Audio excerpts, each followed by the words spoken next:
Movie शुरू होती है तो हम एक ग्रुप को देखते हैं जो कि कल्ट मेंबर्स थे। वो अपने लीडर को एक औरत के घर में लेकर आए थे क्योंकि उनके लीडर को किसी ने पोजेस कर रखा था और वो कहीं से भी ठीक नहीं हो रहा था। और ये सब इस औरत के घर इसलिए आए थे क्योंकि इस औरत के पास काफी ज्यादा एबिलिटीज थी और ये किसी को भी घर से आजाद कर सकती थी। तो वो सब इस औरत को फोर्स करते हैं कि हमारे लीडर के अंदर से सारे एविल्स निकाल दो। वो उसे कुछ पढ़ने के लिए देते हैं ताकि दूसरी दुनिया का दरवाजा खुल जाए और वो सारे एविल्स वहाँ चले जाए। वो कोई स्पेल्स होते हैं और जैसे ही वो औरत ये पढ़ना शुरू करती है तो उस लीडर के मुंह में से एक नाइफ यानी खंजर बाहर आता है जो कि काले खून में लिपटा हुआ था। इसका ये मतलब था कि दूसरी दुनिया का दरवाजा खुल चुका था। लेकिन तभी इस बात की इन्फॉर्मेशन पुलिस को भी हो जाती है और वो वहाँ आकर उन लोगों को शूट कर देती है जिसकी वजह से ये रिचुअल कंप्लीट नहीं हो पाता। इस रिचुअल की वजह से वो औरत बेचारी मारी जाती है जो कि स्पेल्स पढ़ रही थी और पुलिस उसकी बेटी और उसके हस्बैंड को वहाँ से रेस्क्यू कर लेती है। इसके आगे यहाँ कुछ नहीं दिखाया जाता और सीन दूसरी तरफ आता है। हम एक स्टूडेंट को देखते हैं जो कि अपने क्लासरूम में सो रही होती है। उसे इसलिए नींद आ रही थी क्योंकि वो पार्ट टाइम जॉब भी किया करती थी। उनके घर के हालात कुछ ठीक नहीं थे और उसे अपने फादर के लिए कुछ दवाइयाँ लेनी थी। इस लड़की का नाम लिंडा होता है। एक दिन लिंडा स्टोर में अपना काम कर रही होती है कि तभी वहाँ पर उसका एक मेल फ्रेंड आता है जो कि उसी के स्कूल में पढ़ता था। वो उसे कहता है कि लिंडा, तुम्हारे स्टोर के सामने जो बिल्डिंग है देख रही हो, हम सब वहाँ जाना चाहते हैं। जैसा कि वो बिल्डिंग अबेंडेंड है तो वहाँ का सिक्योरिटी गार्ड हमें वहाँ जाने नहीं दे रहा, पर तुम तो उसको जानती हो ना, तो प्लीज हमारी हेल्प करो। तभी वहाँ पर एक और लड़की आती है जो कि उस लड़के की दोस्त थी। वो लिंडा को मनाती है कि प्लीज हमारे साथ आ जाओ, इसके बदले में तो मेरे इयररिंग्स रख सकती हो। तो लिंडा कहती है कि चलो ठीक है और फिर वो उनके साथ उस बिल्डिंग में चली जाती है। ये उस बिल्डिंग के 6th फ्लोर पर आ जाते हैं। लिंडा के साथ 2 लड़कियाँ और होती है और 3 लड़के भी जो कि आपस में दोस्त थे। ये वही जगह थी जहाँ मूवी के स्टार्ट में रिचुअल दिखाया जा रहा था और उसी वाक़ये के बाद से इस जगह को अबेंडन कर दिया गया, बैन कर दिया गया था। यहाँ ये लोग जाकर वीडियोस बनाने लगते हैं। वहाँ पर अभी तक वो साइंस बने हुए थे जो रिचुअल से पहले बनाए गए और उस बुक के पेजेस भी थे जिसे देखकर वो औरत पढ़ रही थी। लिंडा भी उन पेजेस को पढ़ पा रही थी क्योंकि वो कोई और नहीं बल्कि उसी औरत की बेटी थी जिसे रेस्क्यू कर लिया गया था। ये सारे के सारे लोग उसी सिंबल पर खड़े होते हैं जो कि रिचुअल के लिए बनाया गया था। लिंडा उनमें से एक पेपर उठाती है कि मैं देखूं तो सही कि मैं इसको वाकई पढ़ सकती हूँ या नहीं, और जैसे वो उसे उठाकर पढ़ती है तो वो सिंबल एक पोर्टल में बदल जाता है। वो जगह खुल जाती है जहाँ पानी ही पानी होता है और ये सारे लोग इसमें गिर जाते हैं, यानी ये 6 के 6 स्टूडेंट्स। ऐसा होते ही दूसरी तरफ लिंडा पानी से बाहर आती है और एक जंगल में पाती है खुद को। वो काफी डरी हुई थी। दूसरी तरफ हम देखते हैं कि बाकी लोग उस पोर्टल से बाहर आ गए थे, लेकिन वो लोग देखते हैं कि ना तो उनके साथ लिंडा है और ना ही वो लड़की जिसने अपने इयररिंग्स लिंडा को दिए थे। दूसरी तरफ उस जंगल में काफी अंधेरा होता है और काफी बुरे स्पिरिट्स लिंडा पर अटैक करने लगती है। लिंडा अपना मोबाइल फोन पकड़ती है तो उसकी टॉर्च ऑन हो जाती है और जैसे ही उसकी लाइट उस स्पिरिट पर पड़ती है तो वो जलने लगती है और वो लिंडा को छोड़ देती है। अब 6th फ्लोर में बाकी बचे स्टूडेंट सिक्योरिटी गार्ड के पास जाते हैं और उससे कहते हैं कि हमारी 2 दोस्तें ऊपर रह गई हैं, वो किसी पोर्टल में फंस चुकी हैं। तो सिक्योरिटी गार्ड कहता है कि पहली बात तो ये कि तुम एक अबेंडन बिल्डिंग में गए, मुझसे बिना पूछे गए, और दूसरी बात ये कि मुझसे मजाक करना बंद कर दो। उधर ऐसी कोई जगह नहीं है कि पोर्टल में कोई फंस सके। वो उनकी मदद ही नहीं करता। अब पोर्टल के उस तरफ लिंडा काफी परेशान हालत में फिर रही होती है कि उसे एक बड़ी सी बिल्डिंग दिखाई देती है जो कि कैसल की तरह थी। वो उसके अंदर जाती है कि वो उसी लड़की को देखती है जिसने उसे इयररिंग्स दिए थे। उसका नाम जेसिका होता है। वो हवा में लटकी होती है और उसके आसपास बहुत अजीब औरत होती है।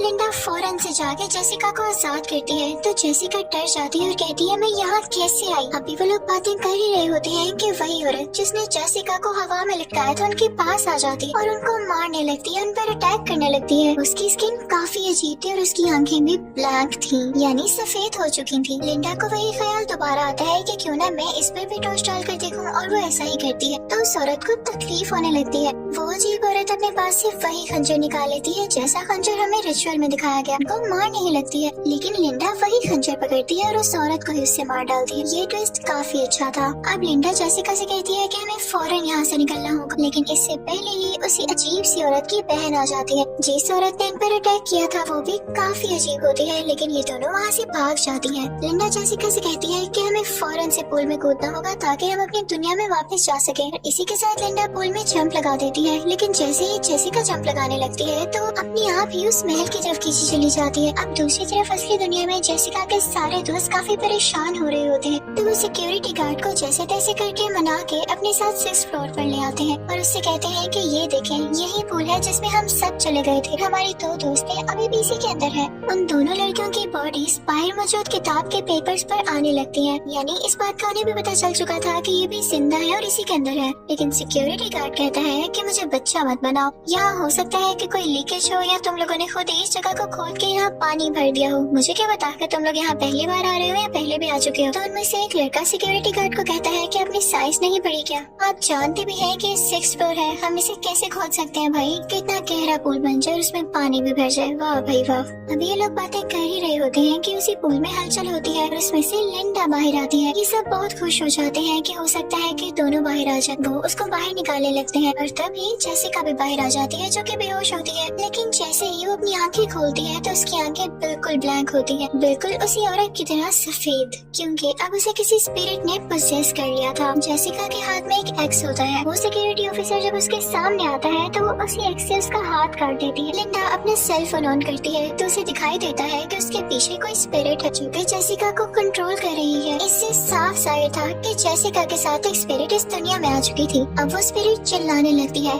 कि मेरी चीज मुझे वापस कर दो। उन लोगों को कुछ समझ नहीं आ रहा होता तो जेसिका गुस्से में आ जाती है, यानी वही स्पिरिट, और सिक्योरिटी गार्ड को उसी पूल में धक्का दे देती है। वो इन सब लोगों को काफी डरा रही होती है। अब ये सब लोग वहाँ से भाग जाते हैं, लेकिन लिंडा वहाँ से नहीं जा रही थी। हो सकता है कि उसे ये लग रहा हो कि वो सब कुछ ठीक कर सकती है और इसी बात का फायदा उठाते हुए जेसिका उसकी तरफ बढ़ती है और उस पर अटैक करने लगती है। लेकिन उनमें से एक लड़का जो वहाँ पर थे लिंडा को वहाँ से बचाकर अपने साथ ले आता है, लेकिन जेसिका उस लड़के को पकड़ लेती है और उसे पूल के अंदर फेंक देती है। अब यहाँ पे लिंडा काफी डरी हुई थी। वो अपने मोबाइल की टॉर्च ऑन करने की कोशिश करती है, लेकिन उससे ऐसा नहीं होता। जेसिका उसे एक किक मारकर दूर फेंकती है। तभी जेसिका के दोस्तों में से एक और लड़का आता है, लेकिन वो डायरेक्टली पूल में ही गिर जाता है। लेकिन इससे पहले कि वो पूरी तरह से उस पोर्टल के उस पार जाता है, वो जेसिका को भी पकड़ लेता है और जेसिका भी उसी के साथ उस पोर्टल की दूसरी तरफ चली जाती है। लिंडा वहीं पर बेहोश पड़ी होती है और जब उसको होश आता है तो देखती है कि वहाँ पर कोई भी नहीं है। वो बाहर जाती है और अपने मोबाइल की टॉर्च ऑन करती है। वो थोड़ा और बाहर आती है तो देखती है कि उसके सब दोस्त हवा में लटके हुए हैं। वो लिंडा से कह रहे होते हैं, हमारी मदद करो, हमें बचाओ। और लिंडा ये देख के घबरा जाती है, उसे समझ नहीं आता कि मैं क्या करूं। तभी अचानक से उसकी आंख खुल जाती है। वो काफी घबराई हुई होती है, यानी सिर्फ उसका ख्वाब था। उसके आसपास उसके 2 दोस्त भी थे।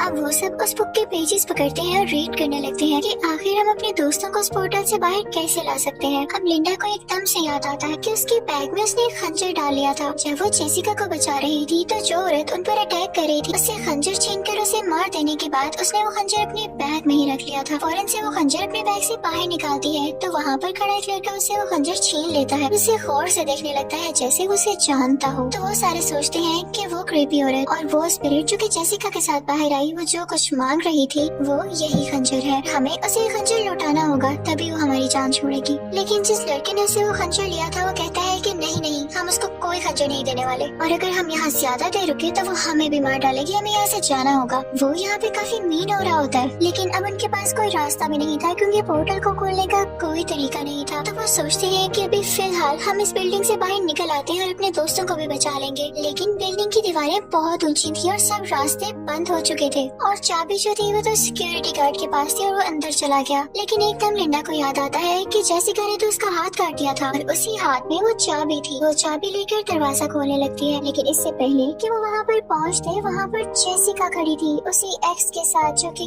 काफी हॉरर लुक दे रही थी। अब यहाँ पे हैरानी की बात यह है कि जब वो पोर्टल बंद हो गया और जेसिका भी उसके अंदर चली गई थी तो वो बाहर कैसे आई? हो सकता है कि जब लिंडा बेहोश हो और उसके दोस्त कहीं इधर उधर गए हो तो वो पोर्टल दोबारा खुला हो और जेसिका दोबारा से आई हो। ये तीनों डरकर उसी रूम में जाते हैं जहाँ पर पोर्टल था तो देखते हैं कि पोर्टल खुला हुआ है, यानी जेसिका पहले नहीं अभी आई थी। वो इस पोर्टल में गंदा पानी काफी तेजी से मूव कर रहा था, जैसे सबको अपने अंदर घसीटना चाहता हो। तभी जेसिका वहाँ पर बची हुई एक लड़की को पकड़ लेती है, का गला उसी खंजर से काटने लगती है जो कि उसने लिंडा से छीन लिया था। लेकिन लिंडा यहाँ पर अपने फोन की फ्लैशलाइट यानी टॉर्च दोबारा से ऑन कर लेती है, जिससे जेसिका जलने लगती है और सीधा पूल में गिर जाती है। उसके साथ वही लड़की की भी होती है। इसका गला वो खंजर से काटने ही वाली थी, लेकिन जेसिका के हाथ से वो खंजर बाहर ही गिर चुका था। लिंडा फौरन से उस खंजर को वापस उठा लेती है। लिंडा यहाँ पर बिल्कुल नहीं डरती और उसी खंजर के साथ उस पोर्टल में जंप लगा देती है। वो पानी में तैर रही थी और उसकी दूसरी तरफ वही महल था, जहाँ से फौरन से वो उसी कैसल के अंदर आती है तो देखती है कि उसके बाकी सारे दोस्त जो के पोर्टल में गिर चुके थे वो हवा में लटक रहे हैं और ये जरूर उसी स्पिरिट का काम है। कि तभी वही अजीब सी औरत जो कि उस खौफनाक औरत की बहन थी और इन दोनों के पीछे लग चुकी थी आती है और लिंडा को एक चेयर से बांध देती है। उसके काफी नुकीले दांत थे और उसके मुंह से खून आ रहा था। अब वो लिंडा के पास आ चुकी थी जैसे उसे खत्म करने वाली हो। लिंडा दोबारा से अपने सेलफोन की टॉर्च ऑन कर देती है। वो औरत जैसे ही पीछे होती है तो लिंडा अपनी जान बचाकर वहाँ से भाग जाती है, लेकिन वो अजीब सी औरत कुछ मैजिक करने लगती है जिसकी वजह से लिंडा बेचारी गिरने लगती है। अब लिंडा नीचे गिरी हुई थी और ये अजीब सी औरत उसके पास जा रही थी उसे हमेशा के लिए मारने के लिए, लेकिन तभी इसका एक मेल फ्रेंड उसे पीछे से स्टैब करता है और लिंडा को अपने साथ लेके वहाँ से आ जाता है। वो अजीब सी औरत दर्द की वजह से वहाँ से फिलहाल भाग चुकी थी। ये लोग देखते हैं कि यहाँ का पोर्टल तो बंद हो चुका है तो वो लड़का लिंडा से कहने लगता है कि बोलो वही स्पेल्स, खोलो पोर्टल, तुम हमें क्यों मुसीबत में डाले हुए हो जब तुम सब कुछ कर सकती हो। लेकिन लिंडा उसे कहती है कि तुम कितनी मीन हो, हमें क्यों मुसीबत में डाली हुई हो जबकि तुम सब कुछ कर सकती हो। तो लिंडा उसे कहती है कि तुम कितने मीन हो, हमारे बाकी दोस्त हवा में लटके हुए हैं, हमें उनकी भी जान बचानी होगी तभी हम यहाँ से बाहर जाएंगे। तो वो लड़का लिंडा से कहता है कि मैं तुम्हें मार डालूंगा। तो लिंडा कहती है कि तुम कैसे मार सकते हो मुझे। तो वो लड़का कहता है कि तुम जानती नहीं मैं कौन हूँ। याद है जब कल्ट के मेंबर्स अपने लीडर को लेकर आए थे और उसे बचा नहीं पाए थे, वो लीडर कोई और नहीं मेरे फादर थे। तुम्हारी माँ चाहती तो पहले वही स्पेल्स बोल के मेरे बाप को बचा सकती थी, लेकिन वो तो ड्रामे कर रही थी। मैं अपने फादर की मौत का बदला जरूर लूंगा। और जो तुम सोच रही थी ना कि मुझे खंजर क्यों चाहिए, तो अब तुम अच्छी तरह से जान गई होगी कि मुझे खंजर की जरूरत क्यों है। मैं अपने फादर को इस दुनिया में वापस लाना चाहता हूँ, जो कि तब न हो सका अब होगा।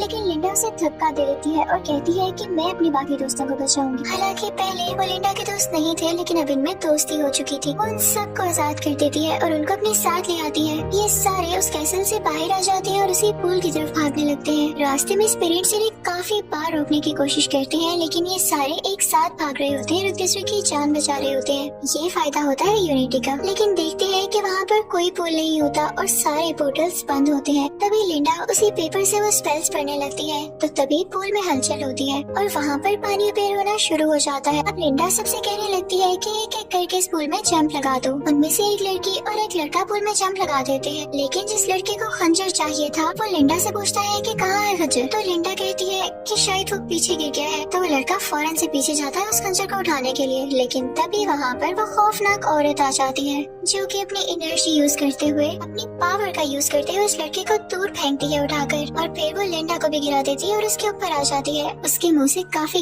गंदा ब्लड आ रहा था, लेकिन इसी तरह लिंडा में भी कुछ पावर्स आती है क्योंकि वो बेटी किसकी थी, उसी माँ की जिसमें काफी पावर्स थी। वो उसी का यूज करते हुए खंजर को अपने पास खींचती है और उसी खौफनाक औरत के गले में घुसा देती है, जिससे वो खत्म होने लगती है। और फिर लिंडा जेसिका को लेके भागने लगती है उसी पुल की तरफ। वो उसमें जंप करते हैं और दिखाया जाता है कि वो वापस अपनी दुनिया में आ चुके थे, लेकिन वो लड़का जो खंजर का लालची था, यानी लीडर का बेटा, वो इस पुल से बाहर नहीं आया था क्योंकि वो वहीं रह गया था। पोर्टल बंद हो चुका था। लिंडा दिल की बहुत अच्छी लड़की थी तो वो कहती है कि हम उस लड़के को भी बाहर लाएंगे और वो दोबारा से उस बुक के स्पेल्स पढ़ने लगती है, लेकिन नहीं, अब पोर्टल में कोई चेंज नहीं आ रहा था। यानी वो मीन लड़का अब कभी भी इस दुनिया में नहीं आ सकेगा। अब ये सारे लोग अपनी गाड़ी लेकर यहाँ से बाहर निकल आते हैं और यहीं पर ये मूवी एंड हो जाती है। Thank you for watching.